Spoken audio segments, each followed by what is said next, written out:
Paul Shirley. Welcome to this experiment in pivoting. That's what we're all doing, right? Is experimenting and pivoting. It's just whether you know that you are doing it or not is the question. Oh, maybe it's better to not realize that you're doing it. Well, I wonder, some people I think are in the midst of pivots in their lives, but they're not yet aware that it's happening because maybe the circumstances of their jobs are changing or just the culture is changing. Right. Yeah, you and I maybe are lucky because we've been made aware several times that we've had to pivot. So we know why we're in pain. It's not like we just have a dull, strange ache. And actually, we know what it is. That's a good point, because I do think that there is something kind of in the world where you will sense that people are unhappy with their circumstances, but they haven't put their finger on it. Right. So maybe we are ahead of the game because we at least are aware of where the pain is coming from. Yeah, because I can think back on times in my life where I definitely should have pivoted, and I realized how miserable I was, and I think at the time I didn't realize it. I just thought there was something wrong with me, or I was doing something wrong. Yeah. And I would give anything to go back to that time and just be like, hey, stop, like record scratch right now. Like in college, for instance. Don't you think some of it's so much like relationships, right? In that you will see people who are clearly in bad relationships, but they haven't put their finger on like what they should do to fix that. And we've all been through that too, right? When you're dating someone and you know on a basal level that it's not right, but you're just not willing to make the change yet. And I think that's how a lot of people are in their jobs, where they're just like, I'm sad, I'm drinking wine every night, and or coming up with other maladaptive coping mechanisms in order to try to deal with this. But I haven't yet gotten up the gumption to actually do something about it. Yeah. The relationship thing, I guess the answer always is break up with the person. It's always break up with the person. Yes, it's always the answer. Right. All right. So just so the audience knows a little bit about you, you've pivoted a couple times in your life. You had a really big pivot. You were a professional basketball player. Like most of my friends, you were a professional athlete. Correct. So you're just one of many in my life. So you played, and then you decided to become a memoirist, like none of my friends. Right. So that's where we were over here. And So how did that come about? So I think one thing that is, I've been thinking about this a little bit lately, because I saw a video of me playing basketball when I was 24 years old. I'm now 43 years old. Okay. And it was kind of bittersweet. I don't tend to watch a lot of my old basketball days. I try not to think so much about my old basketball days, just because I kind of squeezed every last drop out of that lemon. I played until I was about 33, which is a pretty long career for a professional basketball player. That's kind of old for a my body was starting to break down, and that was why it was pretty clear to me that I needed to move on to the next thing. But it was really odd seeing that video of myself at age 24, because I was so self-assured even at age 24 within the context of being a professional basketball player, right? So one thing people maybe don't know or would forget about all sports is that you start playing at a pretty high level even at age 15, right? I was playing at, that's not to say that it was on the level of like the Olympics or something like that, but I was going to camps and summer leagues and playing in a pretty pressure-packed environment from age 15 to 24. So I'd been doing it for 9 years, even though I was just getting started as a pro. Okay, and just so people know, sorry to interrupt you, but so you played in college. Right. I went to Iowa State University, where I played. I was there for 5 years because I spent 1 year as a red shirt, which means that I was just practicing, not playing, trying to get bigger and stronger. We had a really good team at Iowa State, and that is probably what facilitated me getting to be a pro. That progression looked like after my senior year, I went to a camp. An agent liked what he saw of me. I signed with that agent. He said, look, I don't think you're going to be a star, but we can make some money with you playing, whether that's in the NBA or overseas. And then for the next 10 years, I was bouncing around between Europe and the US, a little in the NBA for the Phoenix Suns, Atlanta Hawks, and Chicago Bulls. Some minor league stuff in Yakima, Washington, and Kansas City, and then in Spain for 3 different teams, 1 team in Greece, 1 team in Russia. So I was very much a pure mercenary journeyman where I would just go where they wanted me. And so what does that mean? Because I think a lot of people, they think professional sports and they think major league sports in the US. So what does it mean to play in Europe, for example? What was your team? Yeah. Who did you play? Who paid you? It's very different in basketball than in, say, football or baseball, right? Basketball is a very international sport. So when I played in Greece, for example, there were, I think, 14 professional teams in Greece. 7 of them were headquartered in Athens, which makes a lot of sense when you realize that Athens has like half the population of Greece. And so at that time, I would be playing a domestic game every weekend, every Saturday. So another team in Greece, right? And then we would also play international competitions, which I guess is the best way to think of that is like the Champions League in soccer. So the Champions League is the international competition that's happening while there are also domestic competitions that are happening. So a lot of European teams are playing both within their country and then elsewhere. Okay. So like when I was in Russia, for example, we played on the weekends. Again, we would play Russian teams. So we would go to Moscow and play a team from there, or we would go to Rostov-on-Don and play a team there. But then simultaneously during the weeks, we would be playing in Macedonia or the Czech Republic or someplace like that in a more international competition. And there are varying degrees of these leagues. So like the Spanish league is widely accepted to be the second best league in the world. And then there's Italy's great. Greece was okay when I was there. The Turkish league's pretty good. The Russian league is actually really good because there's a lot of dirty money floating around and they can pay guys to come there. And then there's also minor leagues, or there were at the time several minor leagues in the US. Now there is basically just one, which is a feeder to the NBA. So long story short is that baseball is really easy for people to comprehend, right? There's the major league team, and then underneath the major league teams are their minor leagues that are all kind of affiliated, and there's a bit of a triangle to it. Basketball, because college basketball is such a big deal, basketball's minor league is really college basketball. Right. And then either guys start to jostle out, like, or filter out, like, well, this guy's good enough to be in the NBA, or he's not quite good enough. That's where I was sort of always in between. I was just barely good enough to be in the NBA, but by some measures, I wasn't quite good enough. And that left me in a bit of a, I don't know, netherland of like not quite being ever set as a basketball player. I will tell people frequently that, you know, it's easy to imagine in a way like what Shaquille O'Neal's career was like because he was famous and wealthy. It's a little bit harder to imagine what my career was like, especially because I made for 9 years about, I think on average, about $85,000 a year, which is pretty great if you're a human, right? But it's not great as a professional athlete. And where did you live? Like, were you living in a particular city? Were you based somewhere? So I bought a house very young in Kansas City, which is close to where I'm from.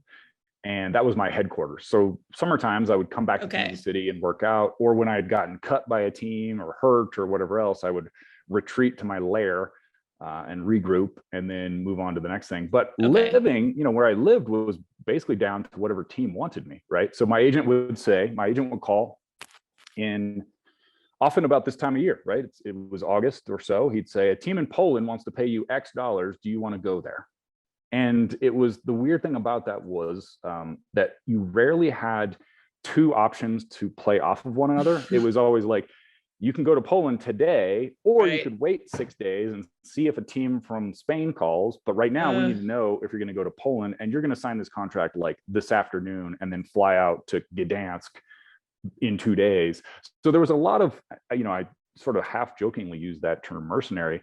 There was a large mercenary aspect in that, you know, for those of us who were not among the maybe top 150 in the world, we were just constantly sort of going where we were needed. I went at some point to play in Spain with 8 games left in the season because the team was in last place. And in European leagues, if you finish in the bottom 2 spots, you will get sent down to the next league down, which is a disastrous outcome, right? Because you may just get stuck there forever. So the goal was the team was going to pay me $50,000 to expressly have this one goal in mind of we had to finish in third to last or better, right? That's our only goal, like finish in 16th place out of 18 teams. If I'm able to like lead the team to that level of mediocrity, then I've succeeded. So it was like there were these constant other games going on within the larger game of being a professional athlete of like, you know, how does playing for this team set me up for next year? Because most Americans who are signing in Europe are rarely on multi-year contracts. So you're kind of always fighting for like, well, is this a good step in my career? Which meant it meant honestly, a lot of psychological and emotional turmoil, just because it was such a roller coaster, right? Of just wondering like what. Yeah.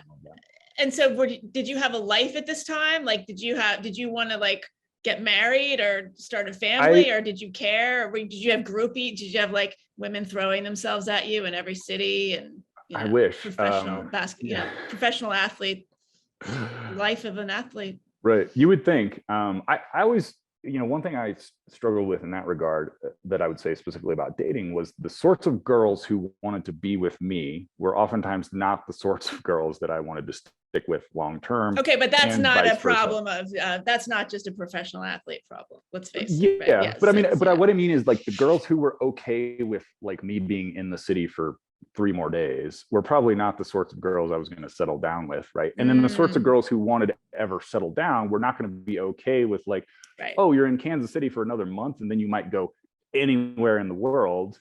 That was not like a real aphrodisiac. You need like the girl from Brandy, the song Brandy.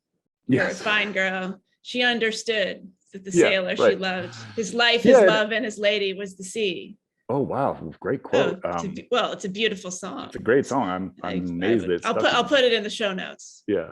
I always struggled with that just because I like anyone, I wanted connection, you want a support system, but it oftentimes felt impossible because I needed to be able to kind of go where the wind took me. A lot of guys would deal with that by getting married really young. Actually, I met a lot of professional athletes who would get married at 22, 23, and then just sort of cart their family all over the world with them to varying degrees of success, as you can imagine, because they had married somebody when they didn't know who they were, and now they're also tempted by the trappings of being a professional athlete, and that led to some issues as well. And for me, like honestly, I was so driven by the idea of I want to be the best at this while I have the chance to do it. Sports is so different from some other professions in that the window is so short, right? It's so small. Much like with maybe modeling or a music career, it's of such value to be young. Right. I knew that was like my one shot at it, and figured I can do all of the other things when I'm done. Okay. So what were the other things in the back of your mind? Like, did you want to be a writer? Not particularly. Like I had my writing career came about in an odd way, which is that when I was a senior in college, I had a friend of a friend who had gotten to go play in Spain, and he would send these email updates about what was happening to him to his friends and family. And I had resolved that if I ever got to play professional basketball, I would do something similar, because it seemed so vivid when he would talk about being in Madrid and seeing these zany things that he was seeing. And then sure enough, my first year out of school, I went to training camp with the Los Angeles Lakers of Shaquille O'Neal and Kobe Bryant fame, and then was released as soon as they could release anybody, and signed a contract to go to Greece. And while I was in Greece, had no TV, which was important for this story because I had very little else to do. So I just started writing these email missives to friends and family. I was at the time very lonely also because it was my first trip to Europe. I didn't know, of course, anybody in Greece, but also nobody in the continent, I guess. And I found that if I made these emails funny, then people would respond to me. And so that set up this kind of feedback loop of me finding a little bit of a shtick, of a way to talk about being a professional athlete in a kind of self-deprecating way that was reasonably entertaining. It also helped that the Greek team was playing in Istanbul and Paris and Tel Aviv. Like, it was a weird life also. So I had plenty of material.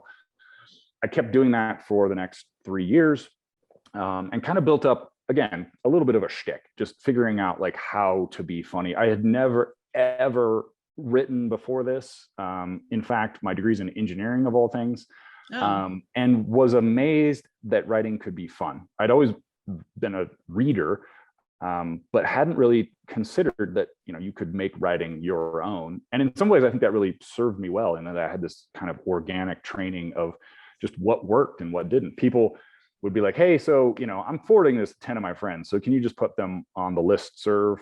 And so by the time I had like done this for 3 or 4 years, I had an email list of probably 300 people. Then was playing for the Phoenix Suns. People who are aware of basketball will remember that this was Steve Nash's first MVP season. It was a really good Suns basketball team. Their website people came to me and asked if I wanted to write a blog for them, thinking that I would just jot down some notes and they would turn it into a thing, not knowing that I had kind of, as I said, built up some sort of facility for this. And sure enough, that blog kind of exploded on the sports internet, and I got a book deal because of that when I was, I guess, 26 or so, which has been frustrating to all of the other writers that I've ever been around, because they will fight their whole lives to get a book deal, and one sort of just fell into my lap. That turned into my first book, which was called Can I Keep My Jersey, which I actually wrote in the middle of my career, which turned out to be a bit of a detriment to that career, because then I think people were a little suspicious that I'd be telling tales out of school. And but that's fine. Whatever. That led to then some writing gigs with ESPN, where I wrote about my career for a while. I then wrote about music for ESPN, which was a weird but amazing job. Started a website for writers. Also thought I would be a successful novelist, and started working on my first book, my first novel, and moved to Los Angeles when my career was done. Quickly realized I didn't know what I was doing. And then started a writing community in LA because I didn't know what I was doing, and did realize that I needed to be around some people who did. And then ran that for 7 years, recently left Los Angeles, shut down that writing group, and started a different company called The Process, where we help people build habits and routines so that they can block out distractions and actually get stuff done, which actually ties really well actually to my sports background, in that I think one of the things I learned from sports is that you always have to build systems to accomplish anything. Mm-hmm. Why did you move to Los Angeles? It was either New York or LA, because I was like, if I'm going to be a writer, I need to be around writers. And honestly, I'm too tall for New York City. Oh yeah, we've talked about this. Yeah, I think this is fascinating. It's just too small for tall people. New York to you is like Colonial Williamsburg. Like, oh, the doorways are so short because people were shorter then. Yes, totally. At the time, my next youngest brother was doing his fellowship at Cornell, whose med school is in New York City. So he was living in New York. And I was dating a girl who lived in Brooklyn. So I was going to New York all the time anyway. And I just constantly felt like a mutant there. Like I was always running into things, even like the subway corridors are just like too short. And for those who would not be aware, there's no way for you to be aware of this. I'm 6'9". All doorways in the world are 6'8". And in New York City, everything is about 6'3", it felt like to me. I'm looking at my doorway right now. I mean, I think you could go doorway, you could go under my doorway. But, okay. That is amazing. So wait, all doors are 6'8"?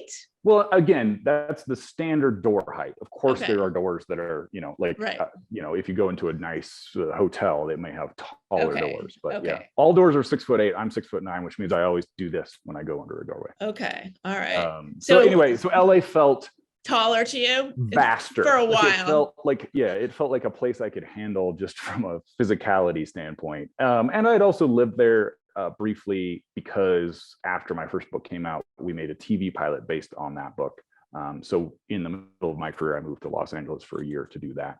So it felt vaguely familiar until it didn't anymore.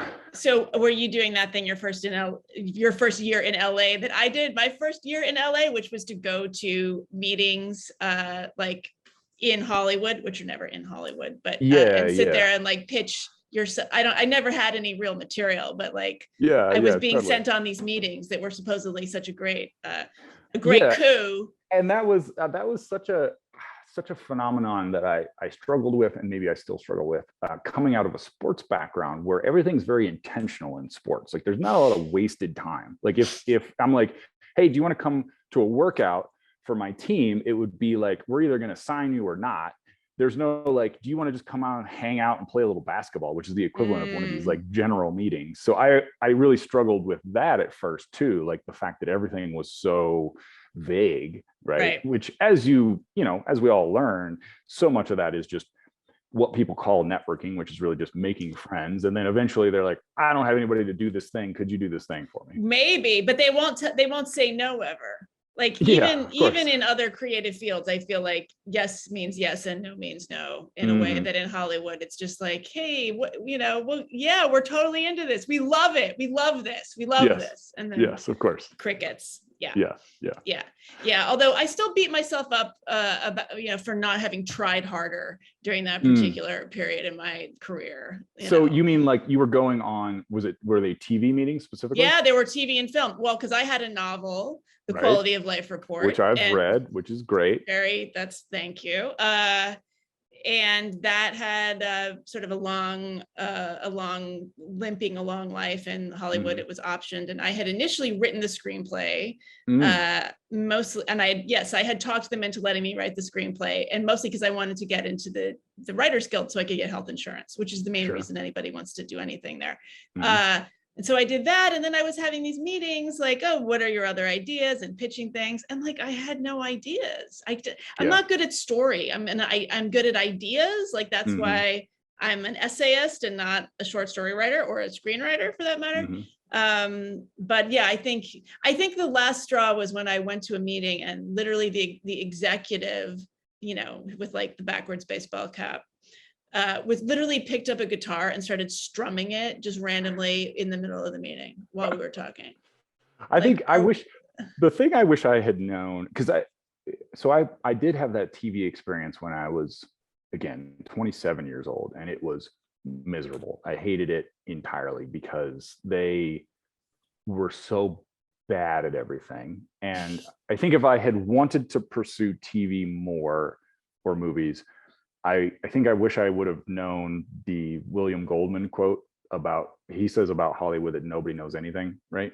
And that is so true. Like none of these people know anything. And that was, I think what I found frustrating was they would often say, well, you're just a basketball player. Like, how could you know? And I, being from a town of 700 people with a bit of a assumption that I never know the answer, was always like, well, yeah, I guess you're right. I don't know anything. But they didn't know anything. Like they didn't know what was funny. They didn't know how to, I'm sure you know story better than most of those people you were dealing with, but there's an insularity to Hollywood where they don't necessarily want to admit that they don't know anything, because if they did that, they wouldn't have a job, right? There's a lot of like circle jerking of like, well, here's what we're doing is smart and interesting, but they don't. Right.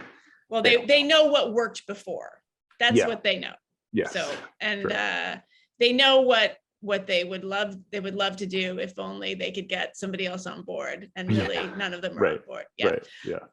So like we're here to discuss the idea of the pivot. So a couple of weeks ago, some of my listeners know I did a solo episode about just this difficulty of trying to kind of recalibrate your career, especially if you're in creative fields.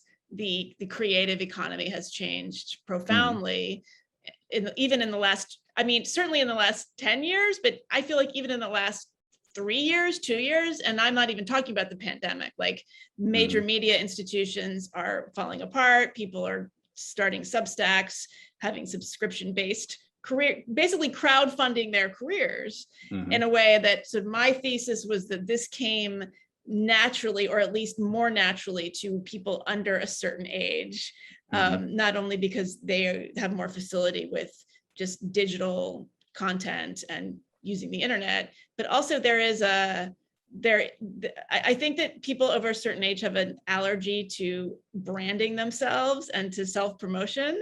So that's been something I've struggled with. And so it's been interesting to kind of talk to people, not only about how they're surviving financially, but how they kind of get their minds around, everything we grew up with. I mean, I know you're a little younger than me, but like everything we grew up with was like, don't promote yourself because that's not cool. And certainly don't brand yourself because that's like really, really not cool. So I wonder if you have thoughts about that. I have many thoughts about that. I think the main one that comes to mind is just how often I feel confused and sad about it. Right. That sad is the key. I think for me, yes. I think there's something, you mentioned that it's not just the pandemic. It's not just the speed at which things are changing. I think there's also a realization that we're all going to live so much longer than was true 100 years ago. That is sad. That makes me really sad. That makes me all sad. No, I think I imagine your parents were probably this way. My dad worked for 30 years for the state of Kansas in the Department of Corrections, right? He was a research analyst, didn't love his job, just kind of did it. And I think that generation was raised on this premise, this kind of post-war idea that like what you do is you work hard for a certain number of years and then you retire, and that's when the reward comes. That was also based on a lower life expectancy, right? Like, as we all know, at the time that Social Security was invented, the retirement age was 65, but the life expectancy was 63, right? So there was a bit of a they were going to win in the end. Yes. Yeah, a weird dynamic going on there. And now we're all becoming aware that 65 is not old, and 75 may not be old, and that is meaning that we're going to have to think harder about not just our jobs, but also the way we deal with relationships. Because again, it used to be like if you got 20 good years, especially as a male, right, and you kicked out a few kids, and then died at 45 of some grievous infection or whatever else, that was basically the way of the world for most of human history. So I think this idea of having to pivot several times and also having to be light on our feet as we age is different, because again, we were sort of raised in this idea that if you were your age or my age or anywhere in between or even older or younger, that you just kept your head down and pushed through until a certain time at which you stopped working. I don't have any faith that there's going to be any sort of program for us when we're old. I also, though, don't really ever want to retire. To me, work brings a lot of meaning to my life. And I think people are also realizing that having my dad's job at the state of Kansas, where I don't think my dad ever once came home and was like, I'm so excited to tell you guys this cool thing that happened at work. To me, that's not an okay way to live. I want to always be bouncing things around and saying, Meghan, I thought of this thing. And what do you think about this way to phrase it? Or that's what gets me going. And I think that's also a natural state. I think we all, even when we were farming, tilling the soil, we probably wanted to come home from the tilling and be like, hey, I thought of this great idea for how we can keep the cows away from the sheep or whatever it is. We're just, we love to have our brains kind of popping on new ideas and thoughts. But what that means is we have to take chances, and those chances are painful, right? We fail a lot. As I mentioned, I'm just constantly confused. I'm always wrong. I am often the person who's not read enough about a certain thing. And that has required me to become more humble. It has required me to take more time to do simple things like just read more, right? As a basketball player, I was an expert, right? If I was not in the top 250 players, I was definitely in the top 400 players in the world at a sport that a lot of people aspire to. It's very different from being in the top 400 at badminton or something, right? There's a lot of people who would like to be a basketball player. So that was a very difficult thing to master. And by most accounts, I had pretty much mastered it. And so sometimes that level of mastery makes it even harder to come way down to an understanding of I don't have the answers. I don't know what they are. Now, with that said, I do think there's so much value in having done something difficult and knowing that I can do that thing that was difficult, and that there are parts of it that are really applicable. So for me with basketball, playing on the strengths of these systems that I've always had to build in order to tolerate the chaos of a professional basketball career, figure out how can I use those in my life? How can I also, I think being a professional athlete causes you to live outside of the normal world a little bit. So then you're able to be more of an observer. So how can I use my powers of observation or as an outsider to come up with new ideas for the business that I run or the books that I continue to flail at? So I do think that there's value in, not throwing everything away. Like I'm sure that you've seen in your life that, yes, it may seem scary to be doing what you're doing, but you've also had to be really self-reliant for most of your life. Yeah. So that means, at the core, I can deal with hardship or adversity, right? Yes, I can deal with it. And it's funny because my father was not working for the state of Kansas. So I actually grew up with a father anyway, who was a freelancer. We had very little financial certainty. He was a musician. He was mostly an arranger. And he had pivoted. I mean, the story of my parents is a whole other episode. If that'll bring him over to Patreon. Just That's you right. Wait. I'll tell That's you all right. About my parents. But no, I mean, I never had a father who went to a job. Like he worked up in the attic, he had a studio and he got work when he could. And it was very precarious, but there was never any doubt that he should be doing anything else. Like he was very, very good at a particular thing. And so he just did that. He was not very good at networking. He was not very good at, certainly not good at self-promotion and the idea of branding. I mean, this was the 70s and the 80s. So that would have been a very different picture. But I mean, what I'm up against now is, I think that I have benefited from having a really strong stomach for uncertainty. I grew up with that. So I've almost always been freelance. I've had very few steady jobs. I often don't know where my next check is coming from. And I've been able to cope with that. But what I'm kind of struggling with now is just, I've been in my career for essentially 30 years and I don't know how to do it now. I love doing the podcast. I know how to interview people. I know how to have a conversation, but I don't know how to take a clip of it and put it on social media in 7 different, across 12 different platforms or whatever. And it seems like such a simple thing, but it's not. And I was like, well, why don't you just sit down and learn how to do that? Why don't you just make yourself, and it's I can't for some reason. I don't know if I just don't want to learn, if it's some kind of unconscious resistance, or if it's really just not a good use of my time. It's better for me to pay somebody else to do it. Anyway, so it's this mishmash of things. That's my pivotal struggle. Pivotal struggle indeed. Yeah, I just said I do, as you were talking about the experiments we all need to perform in order to learn these things. One of the issues is that a lot of these experiments are very public, right? So if you posted something, if you're like, I'm playing around with YouTube today and let's try this out. And then suddenly you accidentally broadcast X, Y, or Z to an audience that you didn't even know was there, especially in a time where people want to leap on anyone's slightest error and then destroy their lives.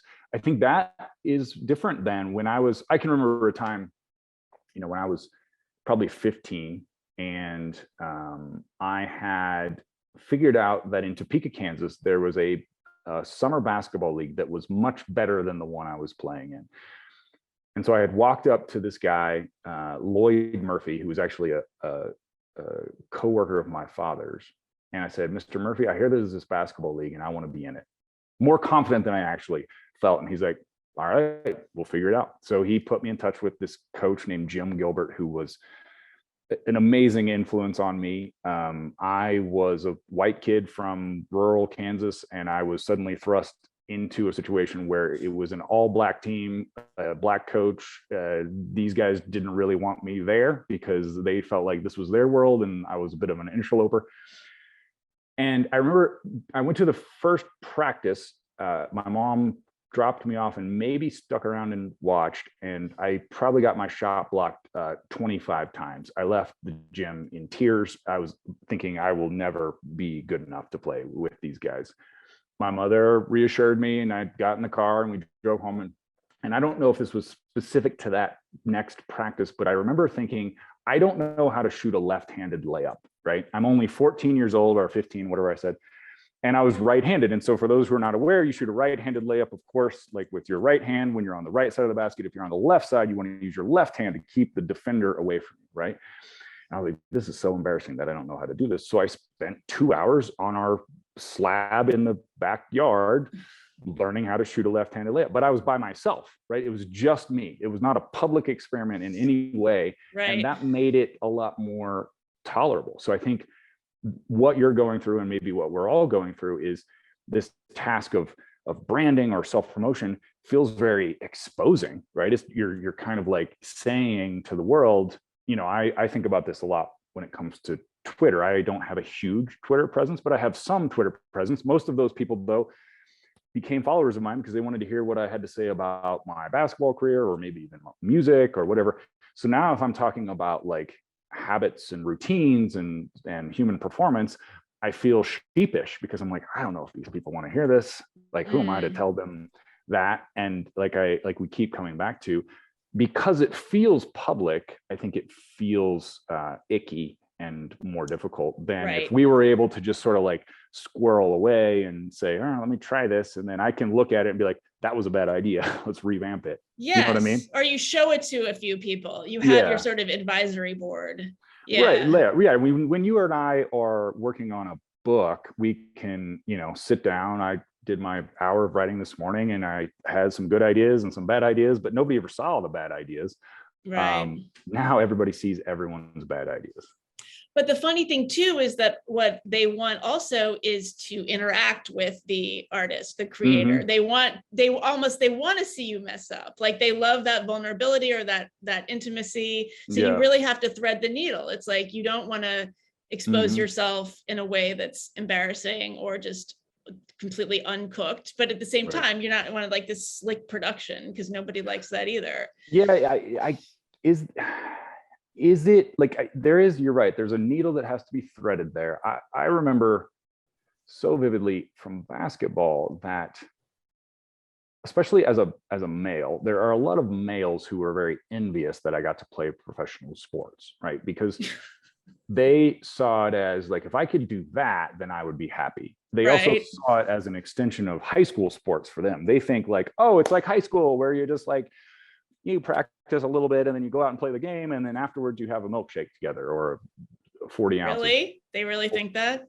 I think they do. I think they think it's just that the guys kind of roll out and play. They don't see how much, like, again, not to belabor this, but how systematic it is, right? Like the guys that are good have really intense and sacred systems and rituals that they go through in order to practice well and then get ready for games. I was talking to somebody the other day about superstitions, right? He was wondering, like, why do athletes have so many superstitions? And the answer is they're not really superstitions. They're systems and routines and rituals that you go through in order to get yourself into a mental space to be able to perform this very odd and intricate activity in front of thousands of fans in person and millions potentially on TV.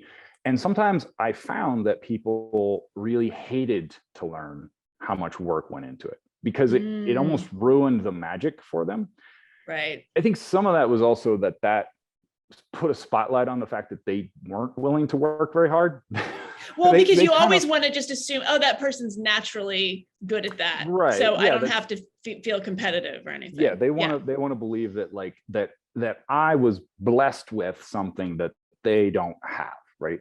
As opposed to, well, I didn't know how to shoot a left-handed layup, so I went and figured it out. Right. Like that to them is a little, I don't know, it hits a little too close to home. So when I'm talking about this, I'm wondering, like, how much do people want to know about the struggle? I don't know. Because sometimes they do, sometimes they don't. You're right that it's a fine line, but I'm not sure how much they actually want that, or if it's more that they want it because it's because it allows them to then also, mob people and attack them and feel superior. Right. Well, that's another thing too. Although another thing I've noticed, like the more, because of all the siloing effect, people who once wrote for New York Magazine are now doing a Substack. Somebody like me, I've had columns various places. I've written on big platforms. Now I'm doing my little podcast. I mean, it's not that little, hopefully, but sometimes I say, oh, wow, I must be really doing a great job because I'm not getting a lot of pushback. Like nobody's ganged up on me. Nobody's complaining that I mean, if I get a few complaints, but for the most part, it's really positive. And then you realize, well, no, that's because it's a self-selecting crowd now. Like you're getting the people who are your fans. Right. And so that's nice in a way, but it's also a feedback loop. Like you can get really high on your own supply pretty quickly. Yeah, that's true. That is, I guess that's probably a little different than sports, right? So sports is such a democratizing right, and well, thing. there's an objective reality. There's there's a metric. Right. Yeah. It's never like, I think not that often, but tell the story a fair bit of when I was a junior in college. We played Michigan State in the Elite Eight. We were at the time one of the top 6 teams in the country. And we lost in heartbreaking fashion to Michigan State in this game that would have taken us to the Final Four, right? Which is a big deal in college basketball. And we lost in such a way that it was like watching someone fall down the stairs in slow motion, where there was enough time at the end of the game where like it had been close and intense and all of this other stuff. I was involved in this somewhat at the time controversial double foul call that meant that I fouled out of the game. Somewhat controversial, beyond just the game, or like it was on Twitter. Our coach then got thrown out of the game arguing the call. It was a big deal because we were, these were 2 really good teams playing in front of 22,000 people. At any rate, so I started crying at the end of the game. As one does in the heights of emotional, physical activities. I was playing on a broken foot and had been shot up with Toradol before the game, was coming down from that also. And photographers captured this image of me crying at the end of the bench, which is the image that everyone wants, right? The clean cut white kid crying his heart out after a hard fought match, right? And so we got home to Ames, Iowa, and my mom and I talked the next day on the phone, and she was kind of laughingly saying like, yeah, your uncle saw that in LA. It was in the LA Times and it's in the Dallas Morning News, like this photo, right, of me crying. And then, so that was, haha, that's funny, but whatever. I then get up on Monday morning to go off to class and get to the dorm to eat breakfast, pick up the Iowa State Daily like I do every day. And there's my face, not just like in the paper, but the entire front page of the Iowa State Daily is me crying, right? So I think that meant that, I had crossed some silos pretty quickly as far as failing publicly, having people see that and be aware of it. And I do think that, so I guess sports maybe has taught me how to have a slightly different persona publicly than privately. So like that moment, I remember from there thinking, well, I could go back to bed, but that seems cowardly. So I'll just suffer through this. Ate my breakfast, went to a class, went to the library to study because my engineering classes had not cared that I'd been gone for 6 days or whatever. And a girl walked up to me and was like, will you sign my copy of the newspaper? And I remember so vividly being like, holy shit, like she does not see me as a human, right? Like you wouldn't ever, like that was me at my most vulnerable. Like that's so strange to think that I would be happy to then sign a copy of that, but in her world, I kind of existed as an avatar. I was not a real person. Anyway, I don't know exactly how that. But wait, so she knew who you were to begin with, and so you had. But it sounds like she liked you all the more.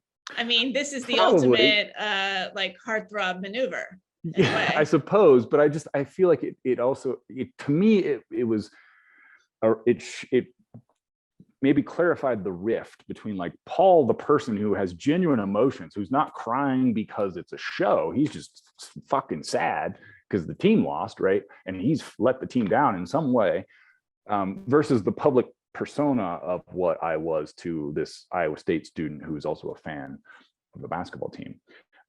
So I guess like maybe what I'm driving at is like that I think is good practice for the world we live in, where, you know, whether I wanted it to be going to all demographics or not, it was, right? Sports is such a different context in that way, right? Yeah. So that's interesting too, because so you felt like your emotions were being packaged. Of course, as part of the public performance. So actually, yeah. So I'm seeing what you're saying. So you felt like you had a genuine experience, but then it was just being sort of swept up as part of the public presentation.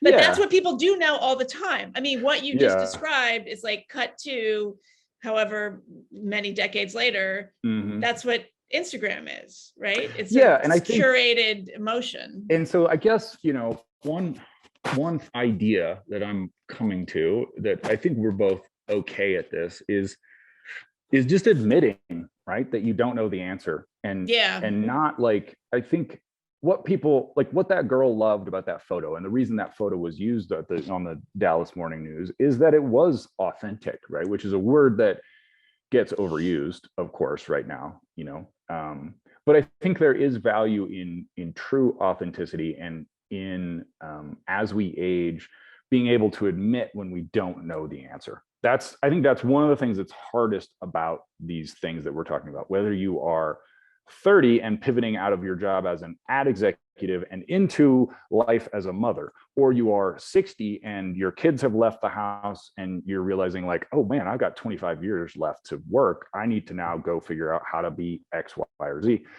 I think it's having the courage to just say, I don't know the answer and I would like you to help me, right?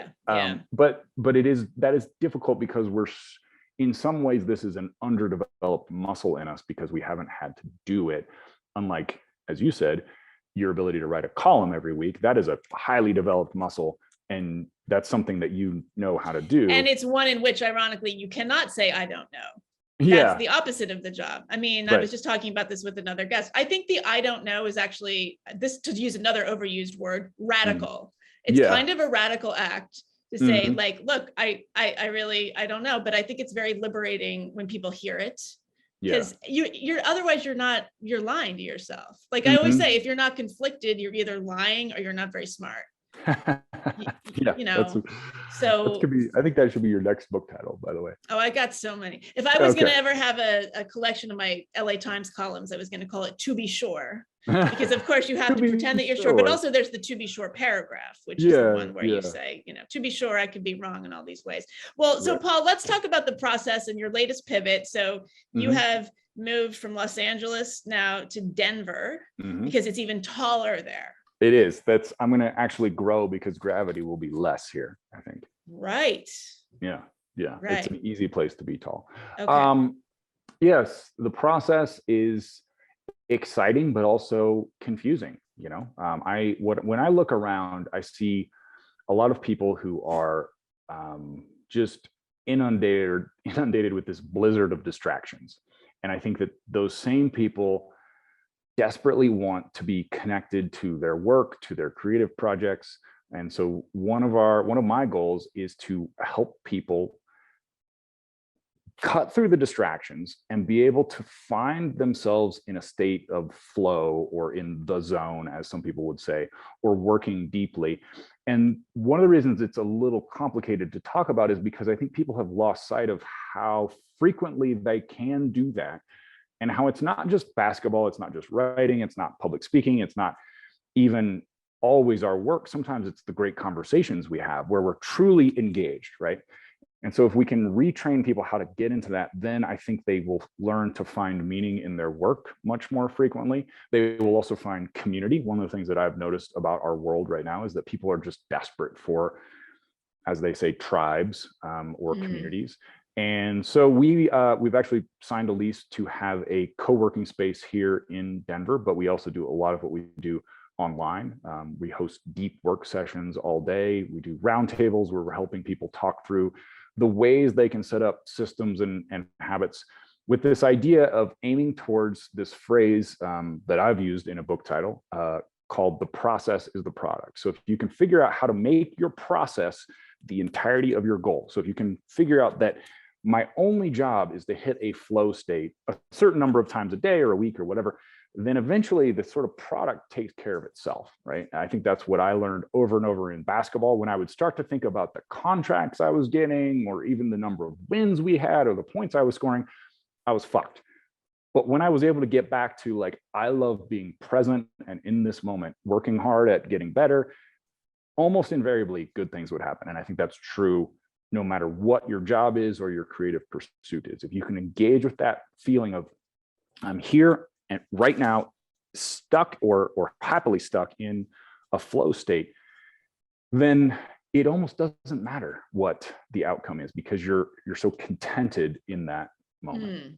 Okay, but this is not just for writers. Let's be clear, because I know you had a writing project before.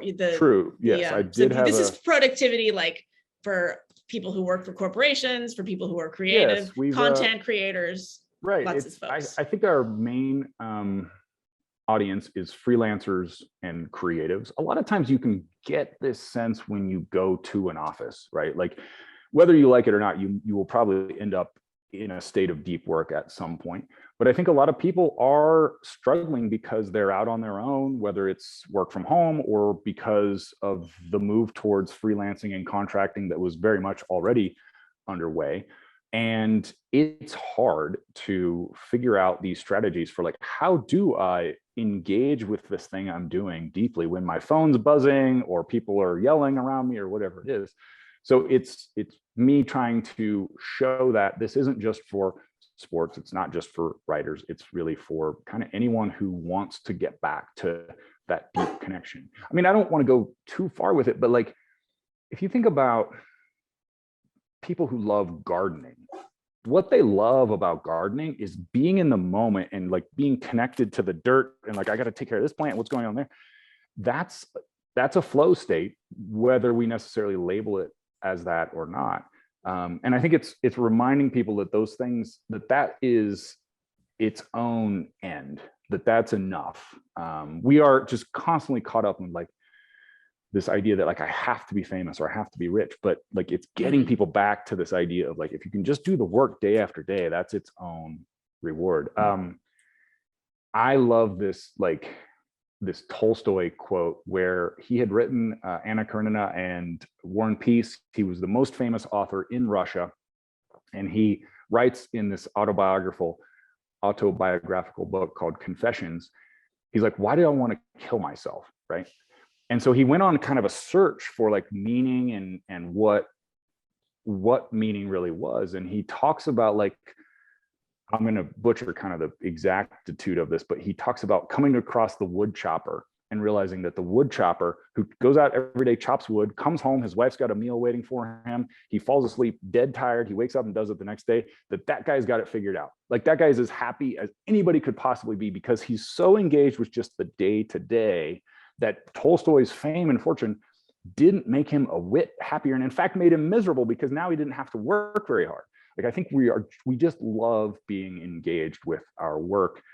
And maybe because we've gotten so used to leisure and things being ease, we've kind of forgotten that and lost sight of that. And I love seeing when people, whether that was in Writer's Block, which as you mentioned is a dead company now, or with I didn't say dead. That's but I a just strong mean like, word. But I mean, that's the old days. This thing is kind of the new thing. No longer extant. Yes. But what I see is people come in and they will say, I got more done in 3 days than I've gotten done in 3 months. And what's important is the euphoria on their faces, right? Where they're like, I can do this. Like I have been empowered by this ability to concentrate again. And I feel good. Like, it's not just, I think what people forget is like, it's not just that we want to like slog through, it's that we actually love this feeling of being deeply connected to meaningful productivity.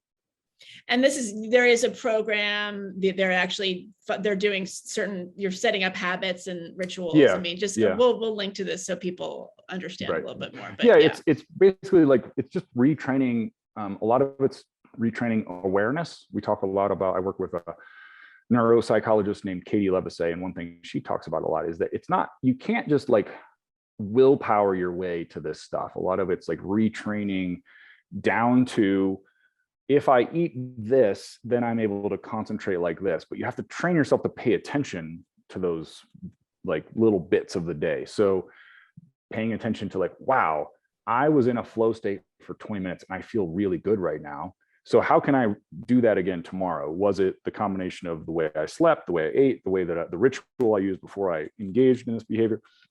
In the same way that in my basketball days, it became self-reinforcing when I had a great experience of like, oh, I went onto the court and now I can do this thing that when I walked into the gym, I couldn't do. That was a high. I was like, whoa, this is, and so then that becomes its own addiction at a certain point. Right. And I've found that to be true for most things that people do if they are engaged in them deeply and with meaning. Okay, so just to wrap it up, let's get to my favorite topic, moving. Yeah. I often say I hate to travel, but I love to move. It's not entirely true. I like to travel if somebody else is paying for it. Sure. And I like to move. So you're in Denver. You said you knew a few people, but they're not in your particular life stage. So what's it like? Like, what's your place like? Are you still finding your way around? There's some quote or some like saw where like you can't just moving isn't a solution. That's what people sometimes say. There's pulling a geographic, which I think that's a 12-step term. So like you can solve your problems by moving, which I actually think you can. I agree. I think like it's not like I necessarily had any problems specifically personality wise in Los Angeles. I had some problems with LA by the end of it, but I do think that one thing I've noticed, because I moved so much, right, when I was between 23 and 33, it was, I was actually just talking to somebody the other day where, I played summer league basketball in Utah, went back to Kansas City, went to training camp with Atlanta, then moved to Yakima, Washington to play in the CBA, back to Atlanta to play, then back to Kansas City briefly, and then to Barcelona within the span of like 9 months. And in a way, I'm living in each of those places, right? I've got my clothes and my laptop, and that's how it was.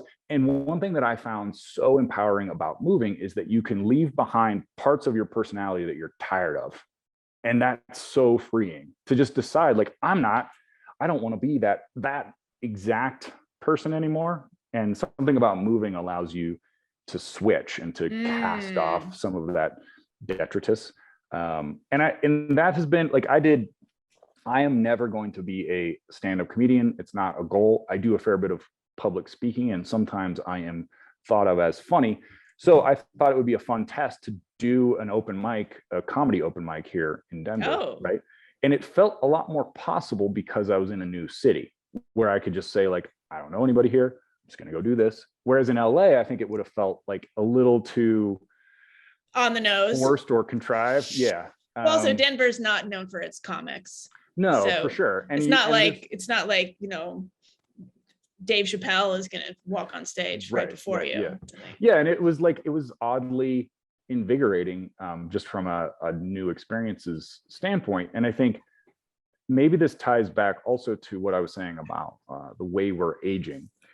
They do say that like one of the best ways to stave off dementia and Alzheimer's and all those things is to have new experiences, because it like makes you more neuroplastic, or whatever the term is, right? You're opening up these new synapses and sheathing them in myelin for the first time. And I think something like moving and being exposed to a whole raft of new experiences causes that to happen, and is unsettling as all get out, but also feels really rewarding and feels like an engagement with the earth that I find to be like really invigorating. Yes, I totally agree.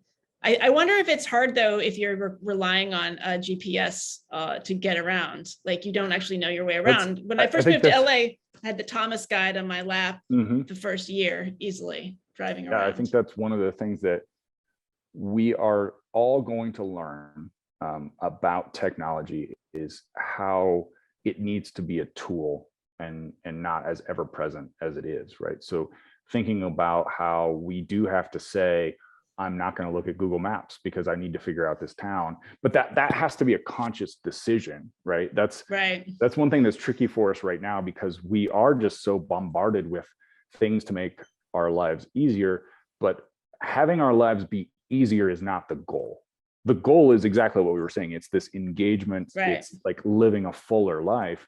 And that might mean it's very near and dear to my heart because it happened 2 days ago in real time, not podcast time. But I was like, you know what?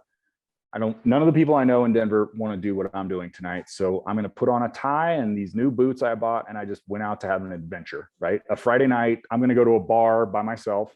Wait, a tie and boots? Like cowboy boots? Are you dressing like that now? They're not cowboy boots. They were just a new pair of shoes, right? Daddy's got a new pair of shoes. All right. And a tie and okay. And so again, I'm 6'9". So if I put on a tie, I really become a spectacle. Like it's just, everybody's like, what is happening with that guy? Something must be going on. And sure enough, I found an adventure. But I think as we age and as we get stagnant in a particular geographical location, it becomes harder and harder to do those things. And that's one of those things that maybe was most possible because I'm new to Denver. Yes. Right? And so the question is, how do we engage with that kind of energy more and more? I think honestly, it has to do with refreshing our friend groups a lot, like realizing I've known that person for 15 years, but we're not in the same place anymore. I need to make new friends who are going to push me to do new things. And that actually helps toward all of this idea of, this apartment building that I've moved into, almost everyone's way younger than I am. And that sucks in a lot of cases, but it also makes me think differently, right? I will think a little younger. I will be willing to take more chances because of that. And that's probably a good thing. Okay, fair enough. Anything that's real estate related, I think is legitimate. Maybe it was the aphorism you're thinking of, wherever you go, there you are. Oh, the John Kabat-Zinn thing? I don't know who said that. Oh, he has a book. That's always been a book titled that, but yeah, he probably. So yes, I do think you can shed parts of yourself when you move, but they usually come like creeping back is the problem. Yeah, and it's a little like, I think it's steering the aircraft carrier. You can like make little adjustments. You can't, can't turn it on a dime. But I do feel like, when I was talking about the pivot in my little monologue, the metaphor I was using was like a barge. I feel like I am like a barge and I'm trying to turn myself, hopefully not stuck in the and I think that's, as we saw, like, but for anybody who's watching or listening, I think one of the things that is so helpful is to think in terms of incremental changes and experiments. So saying to yourself, I'm going to try X for 1 week. That's it, right? I'm going to try eating completely differently for 1 week just to see, how do I feel, right? And then on Saturday, I will evaluate and decide if this was a good idea or not. I think people are intimidated by the idea that they have to spend a year doing it, or that maybe a new job, pursuit, relationship, or whatever has to stick, right? It's okay if it doesn't stick. Yeah. And actually somebody said something to me the other day that felt surprisingly profound. Just like, you have to try everything. Like you actually just like throw enough shit to the wall and something will stick. Like that's kind of where I'm at. Like, I'm trying this. I'm trying all sorts of things, and it's okay. And actually and they're not all going to work. By definition, most of them will fail. But that's actually liberating. And I think the back to maybe this exposure therapy that we're talking about. One thing I struggle with a lot is I tend to unfortunately be highly aware of what other people think, right? And that may be because of my sports background. Like you're just sort of again, hit with this, like, are people applauding or are they not applauding, right?